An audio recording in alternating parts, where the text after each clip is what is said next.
with the country plunging into a depression, that's what's happening right now, you would expect Washington to understand, to one extent or another, the gravity of this situation. But they really don't. They really don't, because they're disconnected. They're in their ivory tower. They see the numbers on the screen like, oh my God, unemployment is rising very fast. But they don't. They more directly feel what's happening with the stock market, which is why the Fed is like, we'll just prop up the stock market no matter what. We'll pump $1 trillion of liquidity a day into the marketplace, anything to keep the market afloat, because the market represents the rich and the corporations. The economy and the unemployment rate, I mean, that is a much better indicator of how your average person is doing. And it's not just the economy, it's also wages, which is super important. So you would think they would say, oh my God, what's going on here? We better address this, and we better address this quickly. We need UBI, we need hazard pay, we got to go. We need to pay for everybody's health care. Not only are they not saying that, their policy prescriptions are basically the exact opposite. So here's Trump. This is his new COVID bailout idea. And in fact, they say what we're doing with the PPP, with, you know, all of the things that we're doing is great. One thing we could do is a payroll tax cut. That seems to bother the Democrats. The one thing with a payroll tax cut, though, it's over a little bit longer period of time. But a payroll tax cut is something that some people that are very smart, I'm one of those people that like it, because I think it's really sustainable. I think it will sustain it.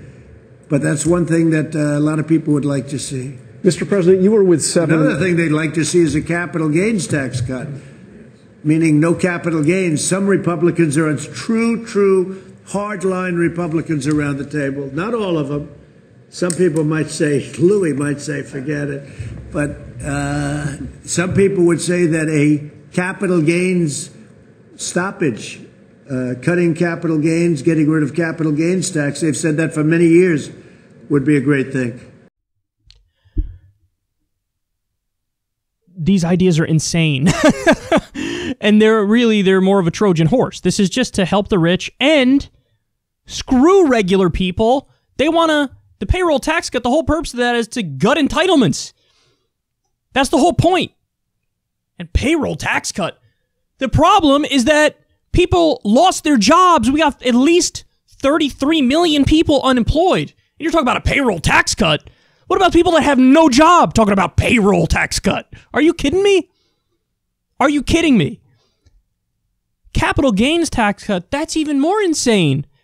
Guys, do you know what the capital gains tax is? That's when you invest in the stock market and, you know, some companies pay dividends. So, you know, you get a check every month or so, depending on, you know, how the company does. So capital gains tax is the income that you make from investments. So a guy like Mitt Romney, I remember this from 2012, this is a great example when he was running for president. He made, I think it was like $14 million just from investments, just from the money he had in the marketplace. And his tax rate was like 14% or something like that. It was pretty low. And it was a scandal because it's like, holy crap, this guy's making $14 million from doing nothing, from sitting on his couch all day. His money makes money. He doesn't have to make money. His money makes money. It's investments. And he's only paying 14%.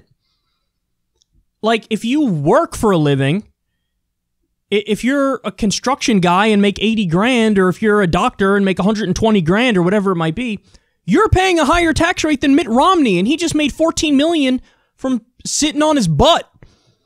His money made money. It's investment money. So the capital gains rate is how much you tax investment earnings. And, you know, that should be linked to what it is for working, I think. You know, at least. If anything, you tax it more. But, so Trump already cut that rate. But now they're saying, as a response to COVID, as part of the next COVID bailout package, let's either cut or eliminate the capital gains tax. You're worried about investors? You're worried about investors. You're worried about the 1% and the Wall Street class, as 33 million people at least just lost their jobs. 33 million. 33 million. The unemployment rate is in Great Depression territory. The fake number is 14.7%. The real number is almost 23%. The Great Depression was 24 or 25%. We're almost already there, guys. We're almost already there. We've never seen anything like this in our lifetimes. None of us, unless you lived through the Great Depression. And he's talking about a capital gains tax cut. So the rich shouldn't get taxed on the money they make in the market.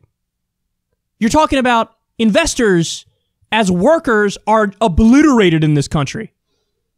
78% of Americans were living paycheck to paycheck before the crisis. We had, what was it, like 25 million Americans, 25 to 28 million Americans who didn't have health insurance before this crisis, and now increase that by tens of millions? And you're talking about a payroll tax cut. What you should be talking about is hazard pay. What you should be talking about is UBI. They're so out of touch. They're so out of touch. I couldn't believe when I saw this clip. He's talking about cutting taxes for the wealthy. Again, the 2017 GOP tax cut, 83% of the benefits of that bill went to the top 1%. They already cut taxes massively for the wealthy. Now, in response to COVID, they're like, how about we do that more? Let's cut taxes for the rich more. These are the ideas that are being thrown around. The other thing is, and this broke just yesterday, Art Laffer, discredited economist, wrong about everything. He's got the ear of the Trump administration, and he's like, this is a great time. Hey, man, look, now it's out debt in the deficit, see? Oh, my God, it increased because of these bailouts that we were doing. By the way, again, that was all to give money to the wealthy. That was all corporate bailouts. People just got crumbs. He's like, we got to address the debt and the deficit. So let's cut entitlements further. So they want to go after Social Security, Medicare, and Medicaid. That's what they want to do. Literally at a time when these should be expanded. UBI is Social Security for all. At a time when we should expand it, and everybody's struggling, they're like, let's cut that. Do you see who they work for now? This is unconscionable. Again, I've never seen anything this brazen, and I've been following politics for a long time. But at a time when we have Great Depression level unemployment, the economy is being totally destroyed. The people are being totally destroyed. Food bank lines, which we'll cover later, are just preposterous. People are going hungry. They're talking about a capital gains tax cut. Unfathomable. And the Democrats, God bless them, they didn't draw any red lines early on in the first 4 bailout packages. And now I see a bunch of them like, we should do hazard pay and UBI, shouldn't we? You could have drawn the line at the corporate, you could have drawn the line at the first bill.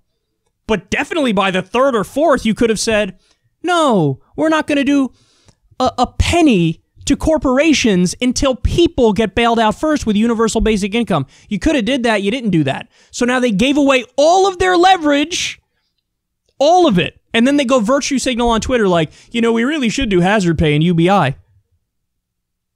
You could have drawn the line before and actually had a chance of getting it. Now, Trump doesn't care if they do another COVID bailout or not. He doesn't care.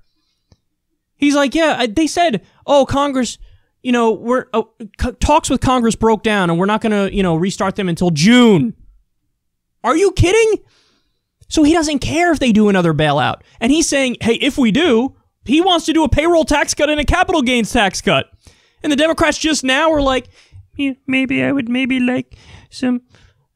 like you to kind of give me my stapler back, and then maybe also, can I please have UBI or hazard pay? I would really appreciate that if you were to do that for me. And you're not going to do that for me? Okay, I will go tweet about it and pretend like I'm fighting for it, even though I didn't when I had the opportunity to.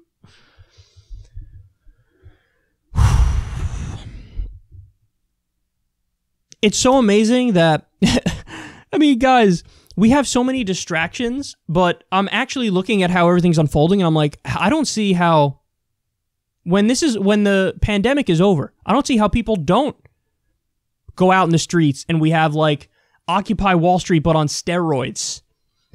Because these decisions are so disgusting, and they're so obviously corrupt, and they're so ridiculous, and they're so detached from helping regular people, that even in today's modern day and age, with all the amazing distractions that we have, all of them, that might not be enough, because people are going to be like, what do you think is going to happen? There's going to be a massive eviction crisis and foreclosure crisis, and there's going to be the house of cards that is our economy is going to, It's going to fall. And they're talking about a capital gains tax cut. It's just stunning, man. And I can't adequately describe to you how absurd this is and how much people are getting screwed. I don't have the words for it. I tried. I just don't have the words for it. This is legendary in how much regular people are getting fleeced.